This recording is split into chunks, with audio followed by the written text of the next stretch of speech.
Hey there, and welcome back to Journals for Breakfast. My name is Andrea, and I am so happy that you are joining us here today. So, Journals for Breakfast, we talk about journaling and all kinds of journaling. We talk a little bit about reasons for journaling, whether it be organizing, whether it be breaking through burnout, whether it be solving some internal problems. Journaling is a part of my sanity. I don't know how else to put it. It is one of the most valuable parts of my self-care every day in some form. And I tend to offer up concepts about kind of loosening the lines of what journaling is. Do I need to sit down with a diary and write, "Dear diary, today I felt very..." Not necessarily. I feel like there are so many forms of pen to paper, paintbrush to paper, paper to paper that all count as the exercise of journaling. It is about quiet, it is about introspection, and it is about you time. That really is all that matters. If I spend a day in my planner putting my whole month together, dentist appointments, doctor's appointments, car wash, whatever it is, that's a form of journaling. So I'm not restrictive in my personal journaling practice and the definitions of journaling that I give to myself. And so I hope that that will open up those avenues for you a bit as well, and that together here we can talk about broadening our journaling experience together. Speaking of broadening our journaling experience together, today's topic is about shutting down the journaling experience and how we can move past that. And I will say that because I have been a lifelong journaler, I've had journaling conversations with girlfriends for decades. And I have heard many times, and I mentioned this in episode 1 on this channel, that one big reason why people do not journal, choose not to journal at all, is because there is a fear that someone will read it. It will be found out. And so what I'd like to talk about today are some super practical ways to just prevent that violation from happening. But then, you know me, I want to deep dive a little bit into that fear and talk a little bit about some other places that might be stemming from and how we might conquer that as well. So, but mostly what we're going to do today is look at some really fun journals. I'm so excited to share these with you because they've just been really fun to pull together from my own collection and some things I've been on the lookout, out shopping, etc. Over the last few months, knowing that I wanted to put this episode together. I will mention that I'm wearing a ball cap today because I am going to start chemo on Tuesday and I will be losing this hair. So I just figured I'd start the process of imprinting the ball cap look wherever I go, because I think it's going to be a bit of the story for a while. I did go earlier this week. I've had the same hairstylist for 25 years and he's a doll. His name is Randy. And he took the afternoon off from his salon to go wig shopping with me. We had a blast, you guys. Have you ever been wig shopping? If you have not, you just might want to just try it sometime. We had a lot of fun and ultimately we picked out 2 really beautiful wigs. They're not super comfortable, y'all. I mean, this is going to be a challenge. I'm not trying to play it down lightly, but man, they are really pretty. I think they might be nicer than my actual hair.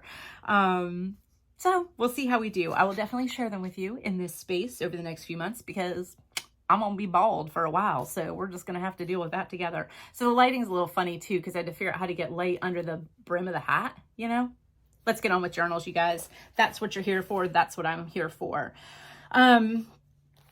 Journals for breakfast. I like to pick a topic, deep dive into it, and then I like to kind of follow up at the end of the episode with maybe an affirmation or a journaling prompt. If you haven't found me on Instagram, I try to do journal prompts for us there at least a couple times a week. So I'm Journals for Breakfast at Journals for Breakfast on Instagram. Feel free to join that feed over there. And I do journal prompts, sometimes a tarot card, sometimes an affirmation, etc. So that's a fun place to check in and just get some ideas too. So we'll share a journal prompt at the end of this episode as we always do. And I think this week what we'll do is work your light, oracle cards. it just feels bright and beautiful and nice to me, and I could use some of that right now. How about you? Let's talk about our fear that someone's going to read our journal. I have a girlfriend who actually had a violation when she was younger. When she was a kid, you know, journal-y age, diary age, maybe somewhere between the ages like 10, 11, and 14. She was keeping a journal or a diary, and it did get read. Her mom got a hold of it and read it, and apparently kind of came back at her about it as well. That is a trauma. That's all there is to that. That's a violation of trust and of privacy. And then the other thing about a journaling space is this is where we're supposed to be able to be really intimate with ourselves and really truthful. And to have someone fire those truths back at you, that would sting, and possibly forever. And I think in her case, it has. She's just never found the comfort with putting pen to paper about anything that is truly intimate or private to her. And it breaks my heart into 1,000 pieces that she struggles with that. And I know that some folks watching have probably gone through something similar. So a violation of trust can stick with us for a very long time, maybe a lifetime. Even as we find tools to push through it, it's always kind of still back there, isn't it? So yeah, I hope that if that is you, that maybe some of these journaling ideas, and this is really about journals, not journaling, that might find some peace for you in that. So the first thing that I'll mention in keeping a journal private, and I actually have some notes on this. I wonder what I did with those, because I'm usually pretty organized, but things have been a little scattered lately. Okay, first of all, one great way to keep a journal private is to make sure it doesn't look like a journal. Now, I found these. Check this out. So it's Pride and Prejudice, right? Look at the snap closure on it. Oh, opens on this side, she says. But it's not Pride and Prejudice. It's a journal. It's a notebook. However, the reason I grabbed this for this episode, one, I bought it because it's gorgeous. I'll use it. I think it's so cool. Look at the beautiful peacock. And then this gorgeous spine. And then the back of it has a quote that I need glasses to read, which is, "There is a stubbornness about me that never can bear to be frightened at the will of others. My courage always rises at every attempt to intimidate me." And I thought, man, isn't that perfect? My courage always rises at every attempt to intimidate me. As we move deeper into this subject over the next half an hour or so, we're going to talk about our courage rising up and not intimidating us. This one is a very literal interpretation of a hidden journal. I'm going to tuck him into a bookshelf with my other Jane Austen books. And yes, I have a Jane Austen bookshelf. Duh, don't you? So I'm going to tuck this in with my other Jane Austens, and I'll snap a picture of it and put it in here. Very literal interpretation of keeping a journal private. It just looks like a book. And I got this at the Vintage Market Days Spring Fair in Jacksonville, and the company is this company. And I'm going to put their contact information in the description down below. I will do a link to their website, and you can order online from them. The company is actually in Orange Park, Florida. So if you happen to be around this area, you could just go over there. But you can order online. They do have a website as well. And they had lots and lots of these book cover journals. It comes in this gorgeous box. So if you wanted to gift this to somebody or yourself, maybe put it under the tree for Christmas or put it out with your Hanukkah days. This was another one that I got, which was Alice in Wonderland. Because I actually have an Alice in Wonderland bookshelf. I know. Okay, a section of a bookshelf, but I have a few copies of Alice in Wonderland. I read Alice in Wonderland, the Lewis Carroll version, not the Disney version, as a kid multiple times. I read it again and again and again. I went through a spell where I would read Alice in Wonderland, Through the Looking Glass, and then 3 of The Little House on the Prairie, and then I'd repeat the process. It was just like on repeat. I just read and read and read those same 5 books over and over. So I love this one, and this says, "You're entirely bonkers, but I'll tell you a secret. All the best people are." Isn't that the greatest? Look at the back. So there's the quote, and then this gorgeous drawing from the original book. Again, very literal interpretation. Sitting on a bookshelf in your office, tucked away with all of your stuff. At a glance, this is a copy of Alice in Wonderland, not a journal. So I think that's kind of nifty. And here's what I'll say about this. And it comes with inserts.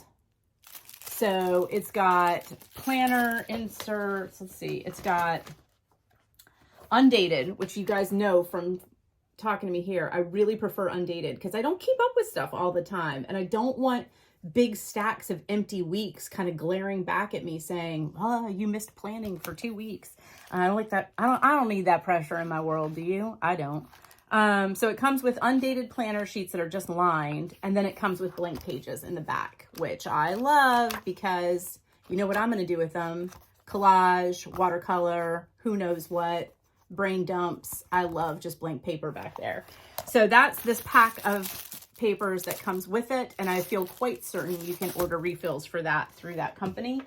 I did pop into Staples and grab just a basic Staples. Now, I didn't have this book with me, so I couldn't tell. I just grabbed a basic Staples insert pack, and size-wise, it's on the money, right? But these little things don't line up at all. It shifts it pretty wonky. So I'm going to play with that and see if I can figure out how to get another hole in there or something. So I'll mess with it, but it probably is just worth reordering from the company. Very literal interpretation of hiding a journal is put it in a wrap that is a book that sits on your bookshelf and no one will ever know a journal is there. Now, some of you may say, I don't know if I need to be that literal about it, but you know what I was thinking about? I don't have anybody in my world who's going to violate that trust and read my journals. But, you know, I was thinking about these and thought, man, even if you weren't really conscientiously aware that you have a fear of someone reading your journal, what a sort of protective bubble this hidden version would be, right? Like, can't you just see tucking your own journal right in here and just saying, I'm just going to hide my own journal in this thing and stick it on a bookshelf. I don't know. Are you going out of town? Is company coming? Is there, you know, a big house cleaning coming? I just stick your own journal in there and then tuck it on your bookshelf and then it's tucked away. I feel like security blanket is the word I'm looking for. I could see that being, if you don't need the literal interpretation, if you don't actually find that you have to hide your journal in your home, then why bother? Because subconsciously, I think having it tucked away in something like that could be really comforting in a way. So I'm really happy with these. I think that's a cool purchase. They're made out of, you know, vegan leather. They're not leather, but they have a really great feel to them. It's kind of pebbled. This one's mint green, I would say, is the color. I don't know if that's showing up on camera very well. It's just so pretty. I just really love it. So these were a fun find. I do not need to hide my journal. I have no reason to do so, but I bought them because I wanted to show them to you. And I just think they'll look so cool on a bookcase side by side. Just kind of tucked in with the other books, right? Really neat. I'll take some pictures of that and drop them in here for you too. So there's a very literal way to hide a journal. Just stick it in another book. You may have a book cover. Maybe a puppy got a hold of some books one day or something. Just use an X-Acto, cut them out and slide your journal in there. Okay, here's another pretty literal way to keep a journal private, which is to keep it with you. So you guys have seen this here many times. This is my traveler's notebook passport size. These are traveler's notebook inserts that are within here. And then I decorate them. And I have a video on here showing that a couple times over. I decorate them, clamp them all in here, and here they go. And I do plan to do some overhead today, I think, but I just was in a chatty mood. I just kind of wanted to come on and talk to you guys. So face to face is how we're going right now. But very literal. This is so little, right? This goes in my handbag with me everywhere I go. It's never just sitting out to be discovered or found out. It's always with me. For one thing, within this is a daily to-do list. Within this is a weekly calendar. Within this is a monthly calendar. And then there's also some journaling stuff happening in here. Another plus to this little handheld journal, by the way, and I talked about this in episode 1, when we're talking about ways to kind of get a journaling practice going, is keep it small. Instead of stepping out to a huge notebook that is waiting for you to write your life story, Just a few little notes to yourself in any given day, some gentle reminders of things that you'd like to accomplish, or a nice affirmation each and every day is a beautiful form of very simple, under 1 minute journaling that gets the process going without you having to, I don't know, confessions of your soul every single day on paper. So small is great. It keeps your journaling practice alive in a very short window, and you can just keep it with you. And so nobody can get their hands on it. So that's another really kind of literal interpretation of keeping a journal private. Just keep it with you. Another interpretation of keeping a journal private is to keep it vague. And what I mean by that is most of the journals that I buy, I don't know that they were really intended as journals, but if they were, I think they're multi-use notebooks is what I'm here to say. So at a glance, would somebody understand without a question that that thing sitting on that table is a journal? I don't know. Let's take a look at this one. This one to me says journal. It's a wellness journal. It live well. I don't know. It looks like a journal, right? Don't you think? So this one, I think if you really were struggling with that concept that someone's going to bust in and read your diary, and certainly I've seen a lot of journals that say journal or diary or my journal or something like that. So avoid those, right? Just make sure that they're more vague. I'll show you some examples. This one I've shown you guys before. It's a guided journal. So it has today's mood, my focus, some habit tracker items. I do like it. I think it's a really cool journal, but again, I'm not in a position where I have to hide journaling. My journals are laying all over the place and there's a million of them and no one is reading them. I'm going to throw something else out here. Are you ready for this? Bad news. Your journals aren't super interesting to other people. I know. You are super interesting to other people. That I promise you. You are valuable to other people, but our wackadoo musings in our journals are usually actually not amazing reading. I'm just here to say, nothing against the way you write, nothing against the way that I write. Yeah. Do you know how your dreams mean a lot to you? And then someone is telling you about their dream and it's not super interesting. Like conceptually, it kind of is. They were on a mountain and they were hang gliding with a kangaroo. Like, okay, I can grasp that there's an interesting story here, but you're not emotionally invested the way that they were. They felt the mountain disappear underneath them and the strength of the kangaroo jumping through the sky or whatever. You're not emotionally invested in that visualization. And so it lands pretty flat. To be honest with you, reading another person's journal would probably feel a lot like hearing another person describe their dreams. It's, you can grasp what they've put down here, but you're not emotionally invested in it. So the other thing I'll say about people reading your journal, just remember, nothing against you, but they're not all that interesting to other people. Although maybe they are. I don't know what you're journaling about. Maybe you got some good stuff going down. We're going to talk about that in part 2. Okay. Live Well journal says right on it, it's a wellness journal. This does not say anything about being a journal. This is a beautiful gift that was given to me by a very dear friend of ours. She was in Norway and found this at an arts fair there. And it's just this gorgeous hand-pressed paper. Doesn't necessarily say journal. And I am going to do a combo in here of watercolor, collage, and some affirmations is what I'm going to make out of this because the paper is just luscious. It's such a delight, squishy, and I just love this thing. And also it's small. I could easily hide it, tuck it away, or keep it with me. But it doesn't scream journal. This is the most vague one that I have. This is pretty cool. And I'm going to do an overhead of his paper too, probably. How about that? Just a plain blue notebook. This could be anything. This could be grocery lists. This could be my car oil change checklist. I mean, this has a very boring blah look to it. It definitely does not scream journal to me. And this one is this Karst stone paper notebook in the A5 size. I was very curious about this paper. You can go to their website and I will link it below and see their story about how they produce their paper out of recycled stone versus wood, and why they consider that more sustainable. This one is lined. I prefer a dot grid or blank, but whatever. I will go right over the lines. The paper has a very interesting feel to it. And I'm going to tell you something. This is heavy. Literally, it probably weighs 3 of these. The same size notebook made out of the stone paper versus wood-based paper. This thing is actually heavier. I could put it on a scale and weigh it out. It's dense. It's heavy. Vague. Here's another vague notebook. This one is another I was just curious about, which is the Tomoe River paper. And this one I heard about through a podcaster on YouTube. Vlogger. Maybe she's more of a vlogger on YouTube that I watch called Seaweed Kisses. I'll put her link below too. I really like her channel. Her journaling style is similar to me. She does a lot of different style things. She does checklists and planners and whatnot. And I don't know. I just love listening to her talk about journals and paper and pens.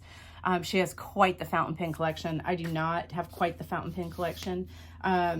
I have 2, and I'll talk about those in another episode. But this Tomoe River paper, this is supposed to be fountain pen lovers like dream paper. So I wanted to try it out, and I think it's pretty nice. Do you do test pages, by the way, in the back of your notebook? So this is the front, and then in the back, I just used all the pens I like to write with, my favorite ones that I reach for, and just test them out to see how they feel.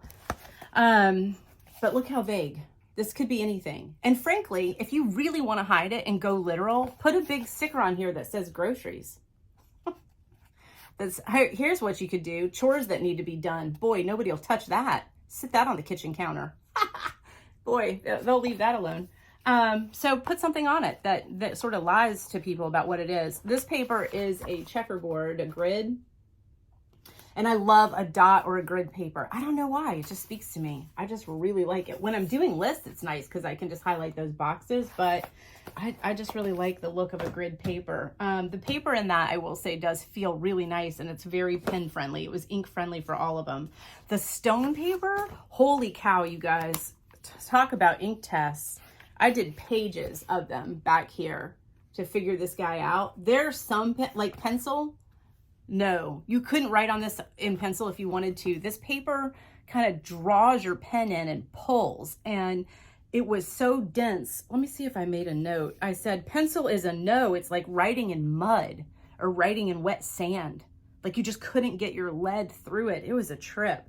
But I think fountain ink will do really well on this. So yeah. And I actually discovered that I do like watercolor on it, which is odd. It's definitely not meant for watercolor. It's the reverse. This is water resistant paper. When you throw water at it, it beads. But I like the way that watercolor came out on it. Isn't that cool? So the point of this is it's vague. Vague, put a sticker on it that says household to-dos. No one will ever touch it or look at it. Another vague one is my happiness tracker. And it's just a cute little deal. Now, I suppose in some ways this might scream kind of journal or diary, especially if you were maybe a teenager in your 20s and this thing was sitting on your desk. A roommate might guess that that's what's going on in here.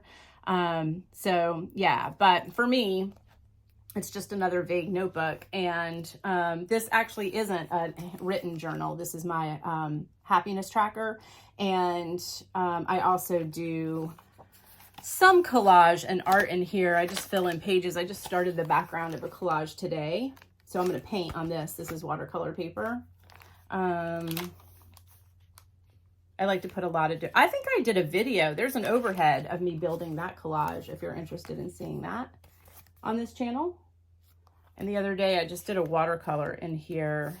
I just tacked watercolor paper down on this paper. See, that's the watercolor paper, and then just did a little painting there.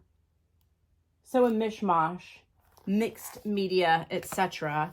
But I don't know that that super specifically says journal, such as it is. So the other kind of journals that I like are ones that aren't journals, like a little sketch pad. I actually do use this for paintings. This is what I showed y'all last time that I do my little feather brushstroke work in when I'm just trying to kind of warm up and get my painting mojo on.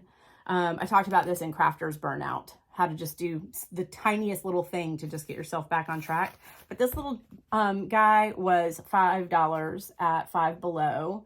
And he would make a great journal, and he definitely is travel size. He's the same size as my travel passport, basically. So you could easily slip him into a purse or a backpack and just keep him with you. Small, and he's a sketch pad. He's really not meant for journaling, so that would hide it. This is a gift from a dear friend, and it's just a really pretty block print little notebook. And again, I think that's pretty vague, but again, because it's so thin. This is not watercolor paper, but this is where I started to teach myself watercolor, was in this journal. I didn't know anything about watercolor and just started putting ink on paper.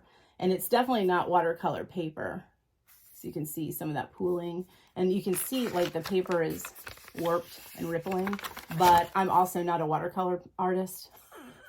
So I didn't really need watercolor paper to start trying to figure out how to paint paintings. And so that's what I've used this for, but it could easily be used as a little journal too. Oh, these seem to be getting mildly better as I go. Huh, that's good to know. Little improvements here and there. I've really liked this for that practice and project. I don't know why I'm showing you all these paintings. Look, see the bubbles and the pooling? So not watercolor paper. But the point is, it's sketch pad. If you journaled in that, I think that would be pretty secret. And also, I'm going to just buy a watercolor sketch pad pretty soon to start doing watercolors on watercolor paper to kind of see what sort of results I get from that. But I think, yeah, I think you could hide this pretty well. And I also think that it would be fun to do your journal entries behind your paintings. So if you wanted to just do an entry in here, if somebody did pick this up and did a quick flip through, they would think it was just paintings. They wouldn't know you had any written word necessarily tucked in behind it. So I think that could hide it well. Okay. Now we have to talk about something a little deeper. That is the concept of sort of literal interpretation. Who's going to read my journal? What can I do to make it not appealing to look at? Or hide it, just tuck it into a bookshelf and make it look like a book. There's a lot of options out there for you. Let's go with a little Andrea deep dive on fear about people reading our journals. I have had a lot of journal conversations with people over the years, and two of the things that have been said to me have stuck with me for years because they were so hard for me to hear. One of which was, I was at lunch with some women, and there were some women at the table I didn't really know. And so I was kind of having a conversation and overhearing this other conversation. And she was talking about her adolescent son who was dealing with some emotional issues, and a counselor had suggested maybe a diary or some journaling. And, you know, of course, so my ears peaked up, and she was saying how, you know, she was really trying to encourage him to do that. And the woman she was talking to was like, oh, that's so great. And, you know, just give him a lot of space and just let him know, you know, you're not going to read it. And she said, and I'm not making this up. I'll tell him I'm not going to read it, but I'll be reading every word of it. That just hurt my heart a little bit to just share that here with you. I was crushed at that table to hear her say that. It is journaling being private and being kept private is a really important part of the experience. And if there's no one in your life that you genuinely think is going to read your journal, just the comfort of it being a vague book could be enough to help you kind of move past that fear that someone might. And so I think there's a lot of value in finding a journal that is either portable, so it's going to stay with you, or hideable, you know what I mean? Just not so transparently a journal. I can see the value in that. The other thing that was said to me one time in all the years of conversations of journaling that has stuck in my heart, the way that conversation that I overheard was stuck in my heart, was someone mentioned that they tried journaling once. And I think on the advice, again, of a counselor, and that after a few days of entries, they went back and reread. And this person said that they literally were said they felt like a fool, that they read their own words and thought they sounded like an absolute idiot and threw it away and never did it again. Wow, wow, wow, you guys, that breaks my heart in 1,000 pieces, because that drives us down into something that I think we need to be really, really aware of in the world of journaling, which is we're going to choose to face and voice in a private and personal way, but get it out there, some things that are uncomfortable, right? We might be angry at someone we love. We might have been hurt by someone that we care about, and we're not ready to confront about that hurt, or maybe we're not capable of it. They're gone. And it might feel disingenuous to write out that hurt about someone who's not even here anymore, to defend themselves, or are we, somehow defacing their value by putting into ink that they once, when they were alive, made us angry or hurt? There's a lot of fear in the discomfort of the truth that lands on these pages. And so one of the questions that I do ask when I hear someone say that they're afraid someone will read that journal, the first question I have is, did you ever have a violation that built that fear? And a lot of times the answer is yes, okay? But sometimes the answer is no. And the truth is that the person we're most afraid of seeing what's going on in that journal is us, right? Like that gal who suggested that when she reread her own words, it was so cringeworthy, she threw it away and never did it again. There's a lot to unpack in that, isn't there? I just want to hug that person and say, you find a way to love yourself. Love yourself and your cringe-worthy moments, your anger and your resentment and your depression and your sadness, because those kernels are in all of us. Sometimes they, sprout, they start to take root, and that's when we have to focus on them and try to pull them back. But I think that they're always there. We're always going to be battling some level of anger or resentment or hurt or frustration or sadness. It does not need to be the sum of who we are, and it does not need to be the thing that's taken root and bloomed out and become all of who we are, but it's always going to be a part of us, and that is fine. That's what human beings are. That's what makes us so diverse and interesting and multifaceted. And so we have to embrace the cringe, okay? And I heard Brene Brown say something very similar recently. Do you follow Brene Brown? I hope that you do. She is so interesting and so empowering. And her focus, by the way, Brene Brown, people think she's a motivational speaker. I think she is to some degree, but do you know what her actual degree was in? She's a shame researcher. That's really what her actual degree, or whatever you want to say, was in focusing on shame and the control that shame has over people and the way that we behave to try to shift our way around that thing without ever going in and facing it. And she has said that if you feel the cringe, if you feel the weight of the uncomfortable, your instinct is to turn and run. But she's begging you to move into it, right towards it. Let's get to it, because that cringe and that discomfort, it's there for a reason. It's stemming from something, and we can move past it. We can get to the other side. Journaling gives us that place to do that, but we have to be willing to be vulnerable even to ourselves in this space and allow those words to come out. It is okay. I will say that I have journaled things that ultimately I needed out, but in my own experience and world, I didn't want those words sitting on paper somewhere anymore, and so I burned them. I once had a really rough ending to a friendship and wrote everything I felt about it, and then tore it all up into pieces and put it into the fireplace and said goodbye to it. It was a practice that helped. The words got out. It's not that what I wrote was going to hurt somebody if they found it. It wasn't all about that. It just was so heavy. I needed to get it out there, but then I also didn't want that paper weighing down my bookshelves anymore. It needed to go. But the practice of, and just get it out there. If you put something into a journal that you keep looking at, keep sticking at you as not being true to who you are now, or somehow you find embarrassing, first ask yourself why, get comfortable with facing it, and then if it's time for it to go, throw it away. pull those pages out and toss them. Okay. That's the truth. But so part one, is there a real trauma that created the fear that someone's going to read it? Part two, are you afraid that you're going to read it and be uncomfortable with what you've put in these pages? And if that is the case, I really, really encourage and really hope that you'll find the space to give yourself the room to face your own cringe. It's okay. It's in all of us. And then move through it. Yeah, so there's that nugget for you guys. And the other thing I'll mention is that I don't think journaling in code necessarily makes sense, but if that's your gig, you could go for it, right? You could create a code for yourself so that the words aren't readable to other people. But how about just journaling in other medium? And so journal with your artwork, journal with your brushstrokes, journal with your collage.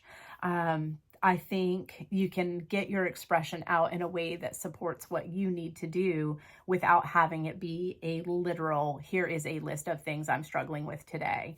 That works also. So just a little tip there. And especially if you're going to try to kind of put your toe back into the pool of journaling, that's one easy way to do it. Like I'm going to do with this one. It's small, it's personal, it doesn't reek of journal, dear diary, and I'm just gonna make this an art expression and also some really good motivational quotes, etc. This one, by the way, you want to talk about literal interpretations of journals? So the stone paper one that I mentioned that is so heavy, like literally weight heavy. I've made him my kind of chemo journey journal, right? Because pretty heavy.